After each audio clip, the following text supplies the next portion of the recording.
What's up, guys? Welcome back to another King of the Course podcast. We got a new guest this week, and Adam's back with us. So, welcome in Austin Stillman, who's a professional golfer,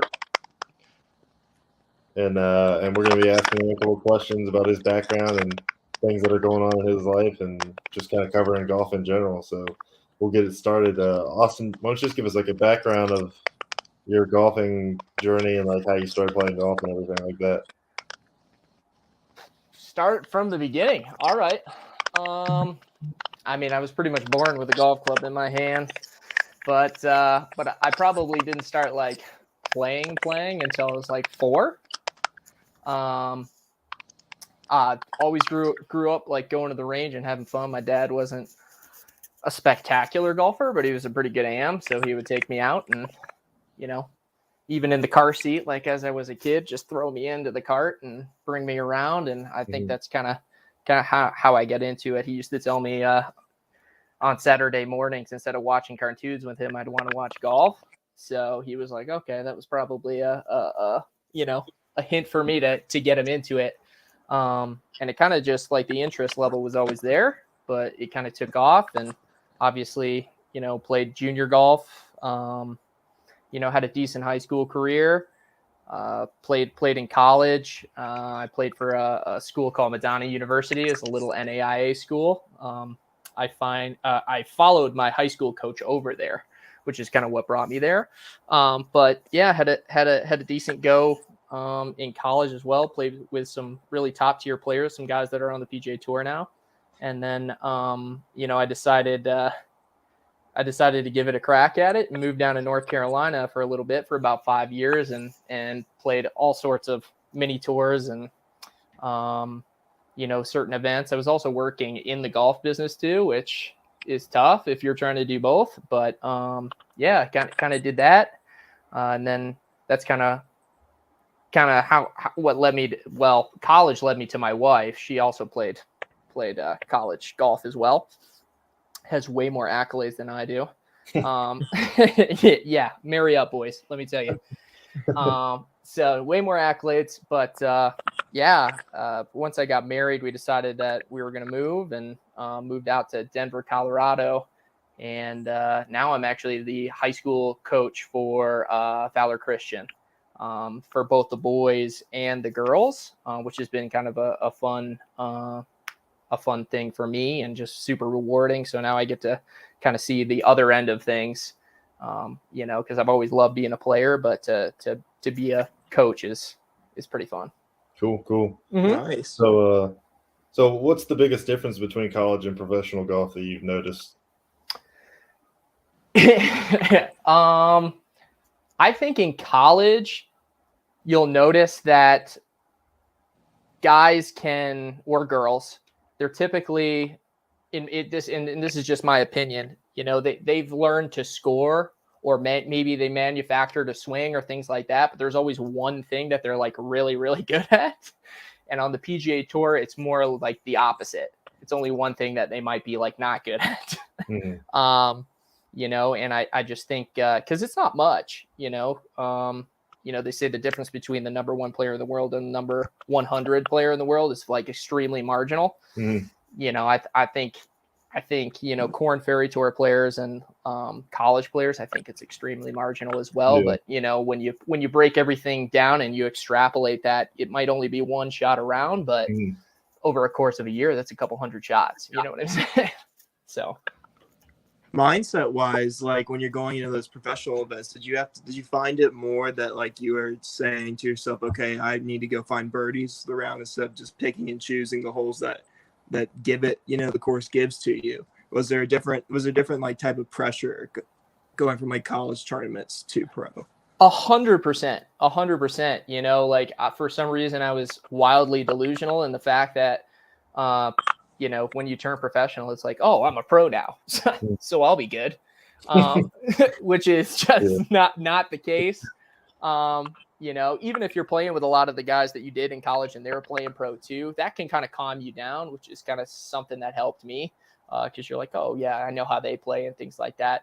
But it definitely took me a good while, and it took me to figure out like I have to play my game instead of somebody else's, or trying to emulate what other people were doing. I thought I had to play like a big high shot when I went, when I first turned pro, because all these guys are like trying to land it right on top of the pin, and I had more of a mid trajectory shot.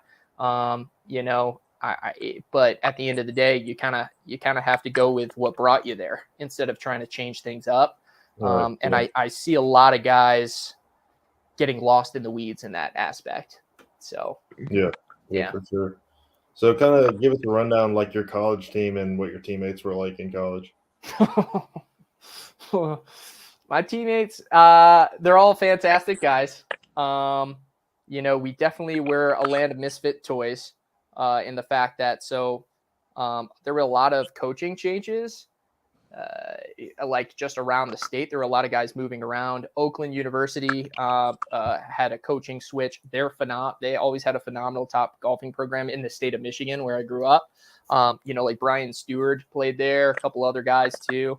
But they left. My coach, who was recruiting me for Michigan State, he left to go to Iowa. There were some things like that happened, and going into college, not like there were a lot of unknowns. So my entire team was like somebody who wasn't really looking at going to Madonna University, an NAI school in Livonia, Michigan, in the middle of nowhere, right? But it just ended up being that way. So it was kind of cool, to be essentially on a team with like 5 Division I golfers in the NAIA. So it was a lot of fun, and I look back at that team, and we lived together. We lived in one big house, which is probably not a good thing the first year, but it ended up just like bringing us together, like camaraderie wise, just because we knew each other so well. I mean, we were living together, we were hanging out with each other outside of golf. So it just became more of like we were holding each other accountable. And then, that kind of led us into, we won our first like conference championship. I got it. I think I got it right there. This one right there. This one right there. I think it was my sophomore year, maybe junior year, but we had like a number 6 ranked team in the nation in the NAI So it was super cool to be able to capture that and go to play go to nationals for the first time in the school's history. So it was a lot of fun. Yeah, that's awesome. Yeah. So like dealing, like you're saying how you stayed with, was it you guys on campus or were you guys off campus in a house? We were off campus. Off campus. Yeah, Okay. I started on campus, but I actually I lived very, very close to college, so I just wanted to like go there. But then after living a year in the dorms, I was like, nah, no way. So a lot of the guys came from out of town or maybe in state, but Michigan's pretty big. So like northern Michigan, it takes like 4 hours to just get to, somewhere, anywhere up there. But a lot of the guys, we just ended up renting a house, and it was huge. Couple like 5 bedrooms, a giant basement, like a kitchen, 2 living rooms. Like it was the ultimate, college kind of fraternity to style house. So cool. Yeah. We kind of did like the similar thing, kind of like, except we got put on probation, so that's why we kind of. Yeah, how'd that happen? Harrison, take it away. That's a long story. Give me the watered down short story then. We had a couple speakers in our room, so we got a couple noise complaints. A couple 808s dropping. They might have been able to hear it on the other side of the campus. I don't know, something like that. And then the last part. Oh yeah, and then like something happened. It was Adam's birthday, right? So we had to celebrate. So we it was a birthday. So yeah, so we're just which birthday? Wait, this is pretty important. Which birthday? How old? 20th, right, Adam? 20th. Okay. Yeah, So we're we're keeping it. We're stone cold sober. We're kids. cold. Yeah. So for fun for some 20-year-olds, we go to Harris Teeter and get some dry ice, just like everyone else would. And when you put dry ice in a bottle with water, it explodes. So we start doing that in our dorm. It started in the bathroom, and then we threw them outside. We just do that in the bathroom. Then maybe like some. Oh, I lost you. Say that last part. Yeah, say that last part again if you could. I missed you. Can you hear me? I can now. I can't hear you guys. Oh. All right. I had no Can you idea hear what me you're now? saying. He's got no idea. I can hear Adam. Harrison. Hello? Oh my gosh. Hey guys, don't forget to subscribe, hit that like button, get the merch. We got to get the merch going while Harrison's getting this mic all fixed up. Remember? Hello? I can hear you. I'm going to refresh mine. I'll be right back. Oh no. Adam, can you hear me? Yes, I can hear Okay. you. I was like, I'm perfectly fine. He's got the issues. Yes, to finish the story off, we ended up putting the half-gallon jug of Gatorade like the big bottle. Oh yeah. Just putting a big chunk in, throwing it outside, and a couple RAs got a little upset. Yeah, I can hear you now. Yeah, little noise complaint with the Gatorade. I'm back. Oh, he's back. He can Nice. hear. So I just out of curiosity, now that we're chit-chatting here, like, you know, I miss the college golf team atmosphere. Are there anything, I'm not going to say the word hazing, but is there any like fun things that you do to maybe freshmen or maybe each other that kind of like, you know, just kind of keep your mind off golf, or anything funny that you guys do? There's a lot of things that went on in our golf team personally. Yeah, we don't do bad things around campus or anything. We just act like idiots, basically, just like every other teenage boy. We did have a legitimate Ryder Cup like feud going on for a couple of weeks there our freshman year. Yeah. Europeans versus Americans. It was Oh, okay. So it it's was geographical. Okay. Yeah. We had the Europeans on the team. They were aggressive on freshman year, Adam, weren't they? They were a little aggressive. Chris could attest to that one. Yeah. Got it. They were definitely aggressive. So you just had to put them in their place. What's the deal? Yeah. We just had to show them why America was the best in the country. Oh yeah. Okay. Send them packing on those plane tickets. Yeah. Yeah. We had to show them where they needed to go home. Oh. And, Got it. Inside joke. I'm sorry, Austin. It's all good. I got about 100 of them with my team, but yeah. All right, let's flip gears. Let's go to some predictions for the rest of the British Open. Oh, who do I think's gonna win? Yeah, after seeing the course today and stuff. Yeah, probably Victor Hovland if he could stay off the weed. Yeah, that's a good point. What happened? Did he get caught smoking? No, that was just like one of his interviews. On one of his interviews, he said that. So I think it's kind of out that he's a smoker. Okay. Yeah, but yeah. I think he played really well. I like Rory too. My only thing with Rory is like if he could stay away from his, you know, one bad, and I'm not even going to say bad round, usually has like a 6 or 7 hole stretch. Yeah. Where he's just out of it. The thing is, obviously he's Rory. He has the 6 or 7 hole stretches when he's in it, and that's dangerous. But yeah, just the last couple majors, he's always so close. But if he can kind of stay away from that stretch, or at least stay level during it, I think he'll give it a good run. Yeah, I agree. I'm thinking Cameron Smith might make a run for it. He shot 500 today. Good short game around those greens. You never know. I love it. I love it. If I was going to pick somebody though, you know, I got to go with my boy Wyndham Clark. You know, because good choice. Ernie Els kind of took it deep until 17 today. He was 4 under. He made double. Oh, that's rough. Big Easy had a good day. Big E. Okay. You guys want a dark horse? Sahith Theegala. He's on a hot streak right now, and he's looking to keep it up. That guy can play some golf. Like I didn't really know his game a lot, but man, he can score, huh? Mm-hmm. Oh my gosh, definitely. Yeah. Adam, do you have some cash on him this week? Top 20. Top 20. What's the payout on that? Hey, that's $100. I'm not NCAA athlete anymore. That's right. You graduated. You don't have to worry about that. Just tell you what. You don't got that per diem to throw down anymore, Adam? I don't have to be secretive about it anymore. That's right. I love it. No more You want to NCAA. throw it to the back nine, Adam? Let's throw it to the back nine. How about that? Back nine. Yeah, You the guys get back me nine. nervous. Don't you don't have to be ready. Yeah. Oh, I love it. Let's get it going. Let's get it going. The back nine. All right. Harrison, lead us off. I'll lead us off. So, Austin, do you still wear rain pants when you play in the summer? Absolutely not. You want to give us the story on that? Yeah, absolutely. So the year after my senior year, so I just graduated from college. So Adam, would that be the same for you? Sorry. Have you just graduated? Just graduated. Yep. Yeah. Okay. So probably about your age, I decided that I was gonna get into the PGA and kind of like pass my what's called a playing ability test and kind of go that route.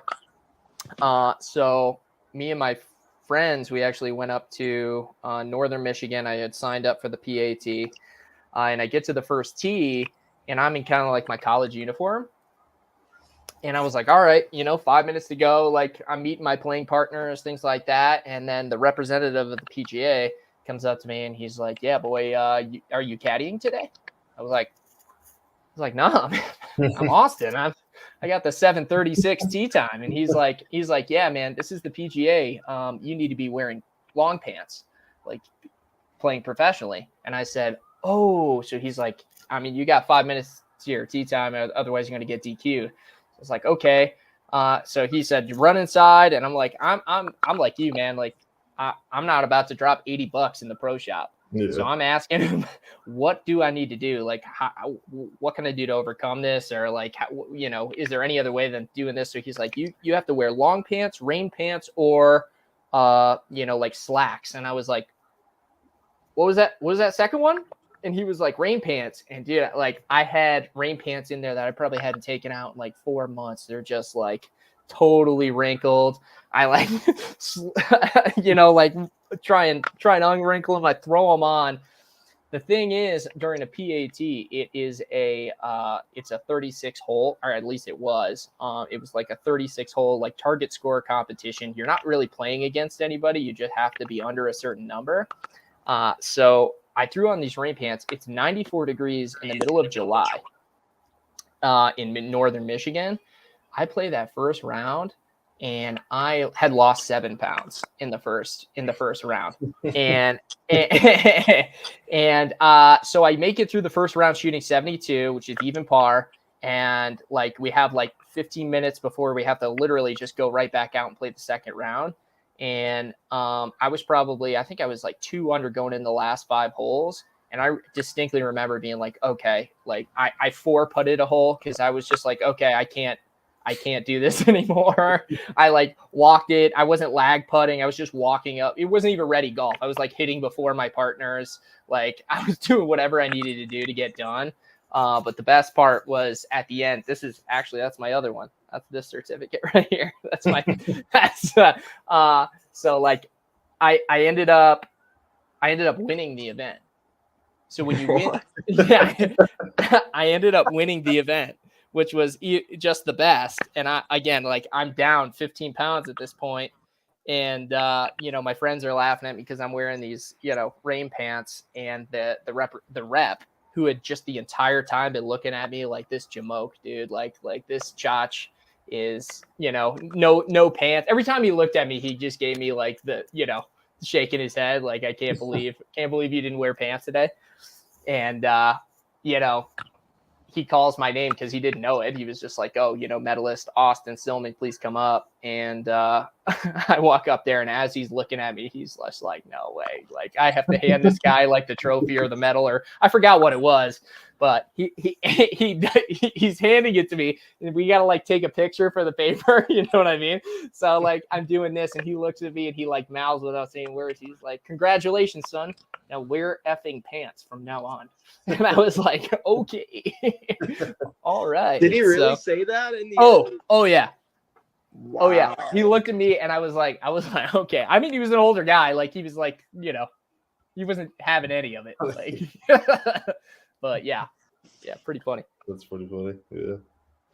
All right. My first question. Let's go. Let's go Is for it it. true you moved to Colorado, to Snoop Dogg's home state, because of all the stress that went from being a pro?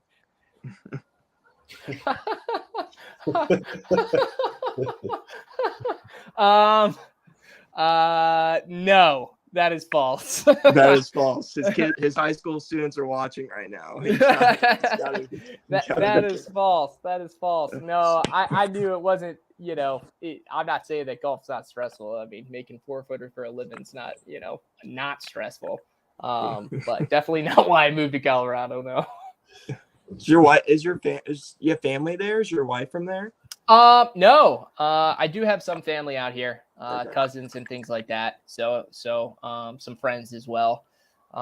It was more of a kind of like meet in the middle kind of situation. My wife definitely wanted to have 4 seasons.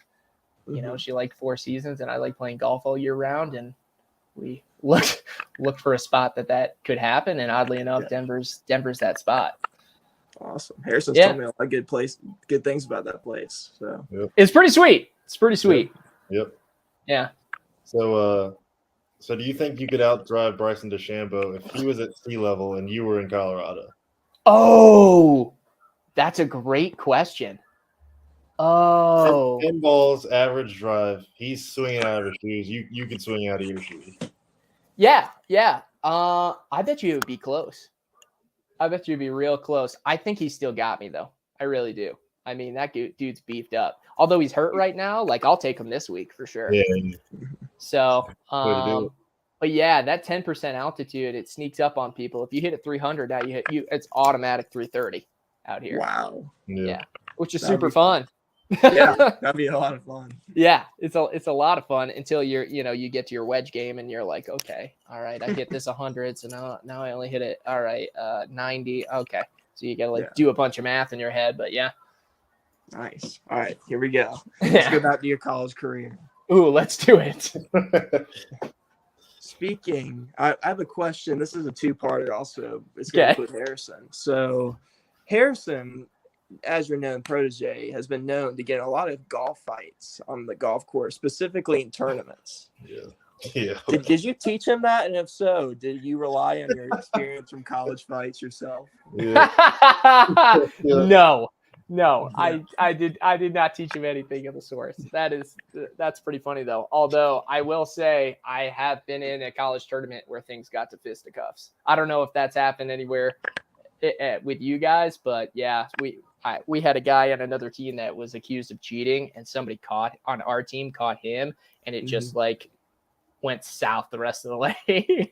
But yeah. I mean, it started pushing and shoving. I was like, are we like fighting in golf right now? Like it was like the weirdest thing. But yeah. Harrison almost has the opposite story of being accused. Oh, so I was on the other side of it. So somebody was accusing you of cheating? It was so I was my freshman year, and I shot a 75 in the last round of the tournament in Hilton Head. Okay. And it was if my score counted, our team came in third. If it didn't, the kid who I was playing with, his team came in third. So we were like a couple shots away. So it was a European guy, and their team's number like 3 in the country, and we're like 40th at this point. We're not that good. So then him and the other guy he's riding with are like good buddies. We get to the end of the round, and he's like, "Hey," I'm like, "Hey, we checked the scores and everything. It's good." And I handed it to him. He's like, "I'm not signing that." And I was like, "Why not?" And then he was like, "You were moving your ball all over the course because we were playing it down." And he was like, "Bro, you were moving on the putting green. Like I saw you like moving your mark around and stuff." And I was like, "No, I wasn't." And then I was like, "Why are you just bringing this up now? Like, why didn't you just leave that on the course?" Yeah. So then he brings in his other buddy who they had like planned it before, and he's like, "Hey, didn't he move it?" And his buddy's like, "Oh yeah, for different school." Their team came in third as well. Oh. So then I was like, "What are you talking about?" And then they bring in our coach that was there that week, and he's like, "I don't know." And then no one else could say anything because it was 2-on-1.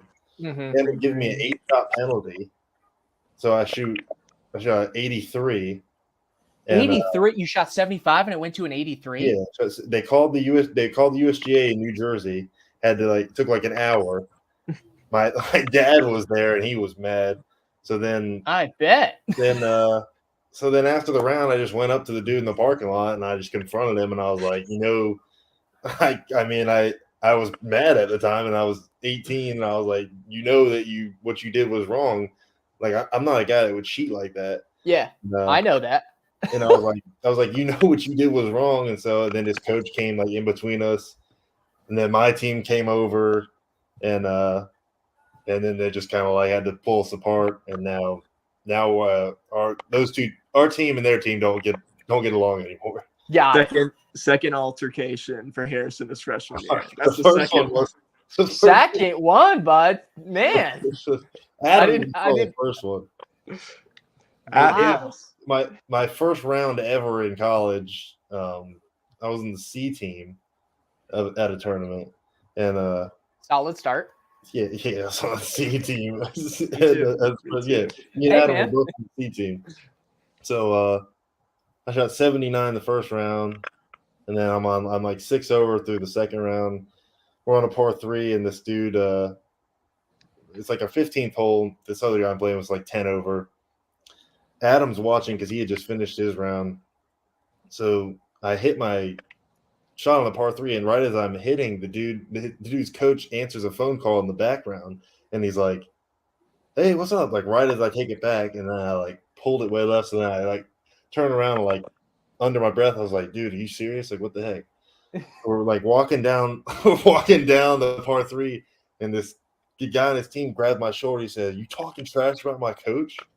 And I was like, "No." I was like, "No." He was talking about backswing. He was like, "I'll F you up if you say one more effing thing about my coach." And then I said, "What do you want? And I was 40 pounds lighter at the time.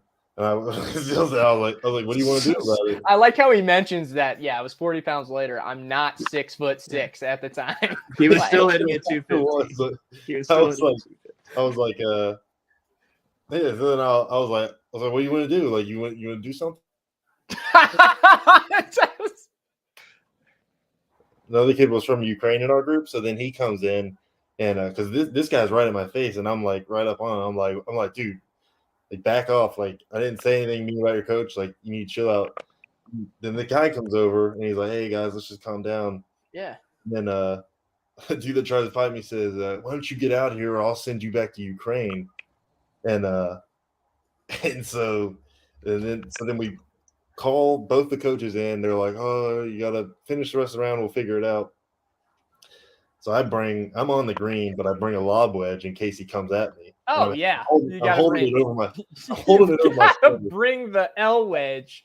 As I'm sitting in a backup. cart this entire time. Adam's in the cart watching. He thinks it's all a joke. But I thought Harrison was punking me. I really did.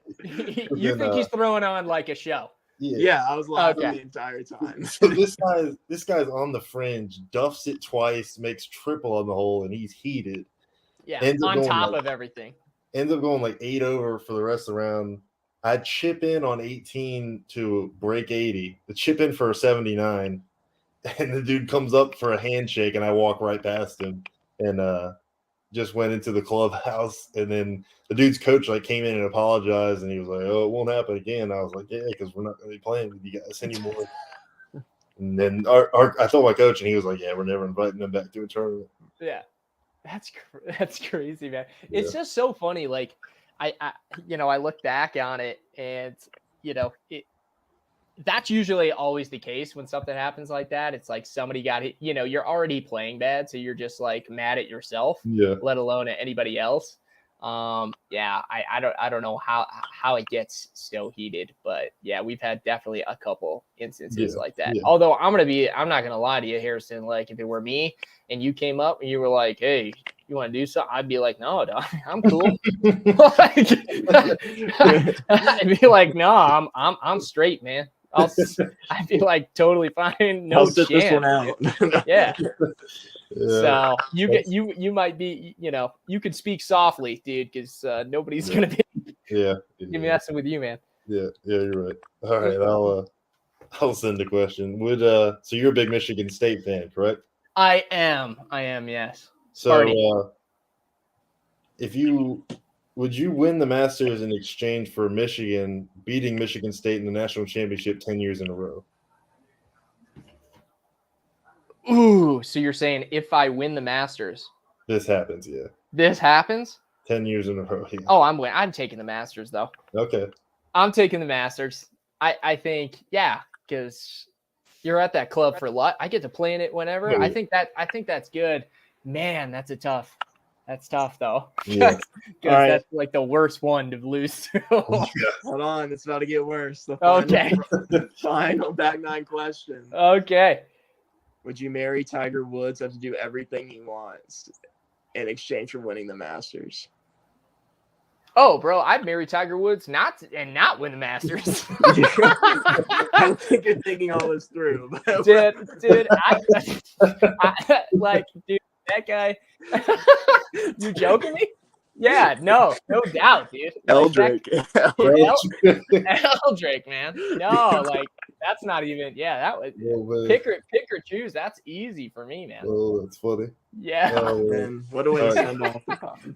All right. I got one more to finish it off. Do you not wear a glove to look tough, or just to save money? To look tough. So no. First of all, I don't wear a glove. Some people notice it right away. Some people don't notice it for a long time. But I haven't played with a glove since my sophomore year in college. Again, one of those stories is kind of why I asked. If you have any like fun things that you guys would do to each other.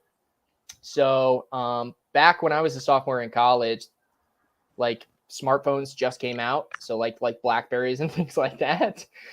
So it was like super cool to be able to have the internet on your phone. Like that was like big at the time. So I play in this national event, and I'm trying to think of the event, but it was a big event, and we got paired with Malone. Which at the time they were fantastic. They had 3 golfers. One guy, Justin Lauer, who was the best player, in the NAIA. He won the Nationals, I think, the next year. So I'm like playing with one of their teammates or one of his teammates. And anyways, I get to the first tee and it had rained the night before. And so my clubs and my bag's a little wet. So I throw on my glove and I'm like, I can't believe my glove's this wet, So I go up and I take a rip and the club slips and the face opens and I hit one wide right, like gone. So I have to re-tee and I ended up playing all right. I think I shot like 74, 75 after that, but I would have had a decent score. So we get in the van. So I'm sure you guys know that, like riding in the van together, like that could be a lot of fun too. But we're in the van, we're like riding back, we're like 20 minutes on the way back. And, my teammates show me a video. They're like, oh, dude, you got to check out this new funny YouTube video. And so they show it to me and it's super grainy because you could tell it was filmed on a phone. And I noticed it's one of my teammates and he's peeing on my glove. Nice. And he put it back in my bag and they filmed it. And I was like, are you joking me, dude? I was like, I just popped one OB. I was like, we could have come in like second if you did this. In a tournament. So like, I couldn't believe it. Now I love this guy to death. He stood up in my wedding. But we're friends obviously, but we like to do stuff like that together. I ended up, long story short, that's why I don't wear a glove anymore, because I just figure I'm not even going to do the hassle. Like I'm not even going to give him another opportunity. I didn't even bring my toothbrush on trips because they're like, oh, so you don't have a where's your toothbrush? And I'm like, the fact that you know that I don't have a toothbrush means I shouldn't have a toothbrush, dude, because I don't know what you're about to do. So yeah. And they were trying to razz me on that. I was like, no dice. But one I got back. You might want to keep this one in your back pocket. So I had shoe polish, because I had like black golf shoes. Mm-hmm. I had shoe polish, and I took his Bushnell and I rubbed shoe polish on the eye. So like when he Oh, that's a good idea. put the rangefinder up, he looked like, you know, he had like a monocle the That's a whole good way. idea.